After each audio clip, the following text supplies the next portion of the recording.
Elon Musk is warning Republicans not to stand in Donald Trump's way or else. The billionaire has confirmed reports that he might fund challengers to GOP House members who do not support Trump's nominees. Musk wrote on his social platform X saying, "How else? There is no other way." Musk and Vivek Ramaswamy were on Capitol Hill last week, where Musk echoed similar sentiments. He warned Republicans against being unsupportive of DOGE and their proposed spending cuts, which Musk is set to head with Ramaswamy. Georgia Republican Congresswoman Marjorie Taylor Greene, who is set to head the DOGE House Committee, met in the matter, saying Elon and Vivek talked about having a naughty list and a nice list for members of Congress and senators and how we vote and how we're spending the American people's money. One user on X said of these discussions, "I think awareness has changed. The problem children will be targeted and challengers cultivated. Elon Musk and Charlie Kirk bring powerful voices and networks to the game. These rhinos cannot fly under the radar anymore, so I would anticipate a lot of new primary challenges." Another user saying Elon Musk's statement that he might fund challengers to GOP House members who don't support Trump's nominees should be horrifying to all of us. We should all be making it clear to our elected representatives that it's time to have a backbone and put this country first. Bend the knee, that seems to be the message, and I don't think it's a message that is having a lot of trouble getting out. There is so little opposition to Trump and Elon in the Republican Party. Now, when Trump won the first time, there was still tremendous opposition to him. There was a kind of waiting period. There was a kind of, well, we don't like Trump, but we'll see if we can work with him. Now it's not even that. It's we like Trump and we must work with him. We must do what he says. The dissenters are gone from the party. Even people who had a kind of more powerful position to dissent, like Nikki Haley, are not saying it. They're just waiting until maybe Trump is, dead, I guess, is when the political... Off the scene, I believe, is the diplomatic way. Well, he's never going to be off the scene until he is literally buried in the earth. It is his Republican Party until then. But in this case, Elon, if he's prioritizing, cutting government spending or cutting waste, that is something Republicans have talked about doing for years and years and years. I would argue they've often failed to do it, but there's no even reason why they should necessarily oppose doing it, although then you always get into the position where not just Republicans, every member of Congress is against government spending in general, but wants all that spending to come home to daddy's district to benefit the constituents, the jobs, the perks, the military base. Yeah, we got to close all those military bases, but not the one here in my district. Sure. Can't have that. And this is how we get endless proliferation of government spending. Oh, absolutely. On the government spending issue, I agree 100%. Everyone is against government spending until it benefits them when they're suddenly in favour of it, whether that is a politician in the person's district or a person who's recipient of Medicare, Medicaid, for example, and has criticisms of other forms of quote-unquote welfare spending.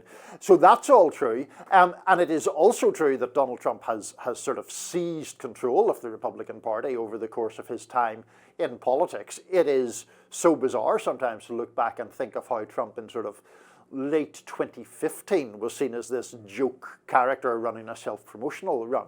Now, to the point where even in 2020, I thought he was done after he lost, because usually if you lose, that's it. That's it. And he lost and created a public relations nightmare. I would say that's the most mild way. I would phrase that somewhat differently. An abhorrent moment in American history. Yes. Anyway, let's get back to another point we disagree, which is Elon Musk and his propensity to use his financial muscle. It is the case that we have a system where people can spend money willy-nilly to advance their political views.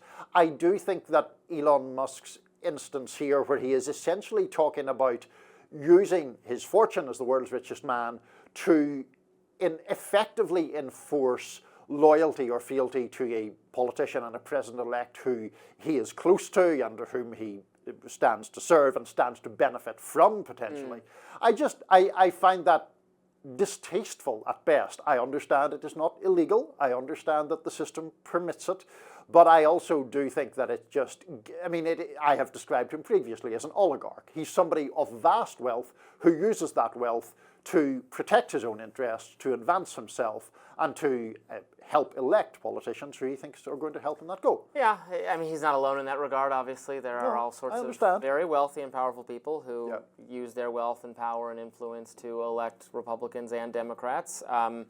I know there are a lot of people who, and I have some sympathy for the idea that are there limits we can place on this kind of thing so that policies are not decided by very rich and very influential and very powerful people.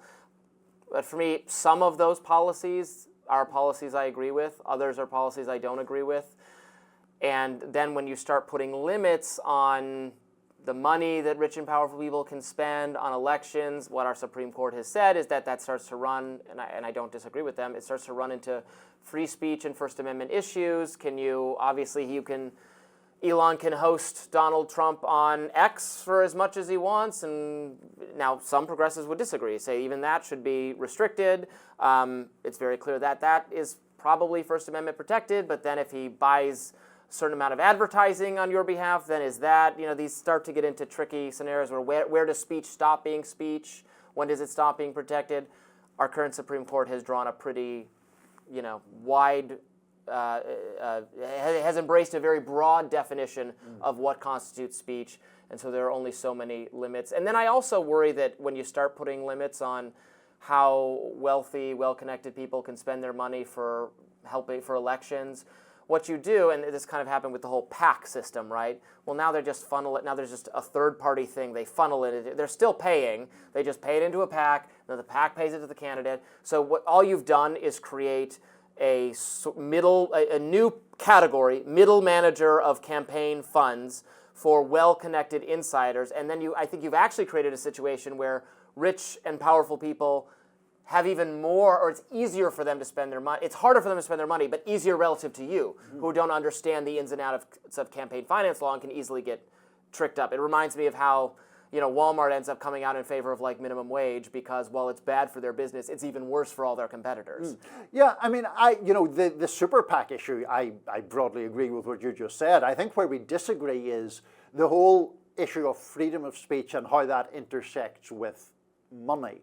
Because my argument about this is that if you have somebody of vast, vast wealth who is at liberty to use that wealth to push their political agenda, if you take the view that that is in some abstract sense an assertion of freedom of speech on their part, doesn't the overwhelming financial weight that they're putting behind it effectively choke off or drown out the freedom of speech of people who don't have that wealth? People who disagree with Elon Musk, if they're, working in some form of manual labor, don't get their voice heard in even remotely the same way.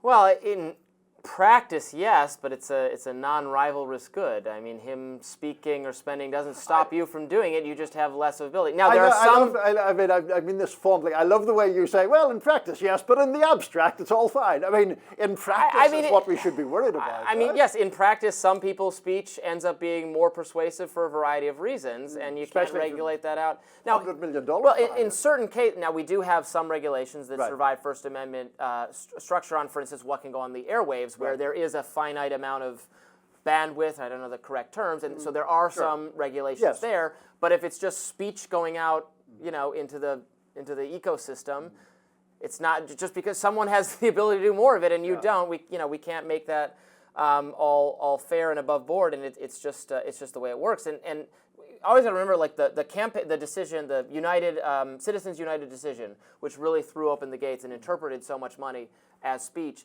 The reason the government lost that case when they tried to argue that that existing campaign finance law should stand, Citizens United was a group that made an anti-Hillary Clinton documentary and published it, put it out there too close to the election, and that was illegal under campaign finance.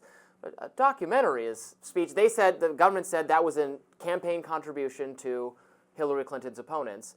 And when it came to the Supreme Court, they asked the government, one member of the court asked the government's prosecutor, so you're saying you can suppress this film.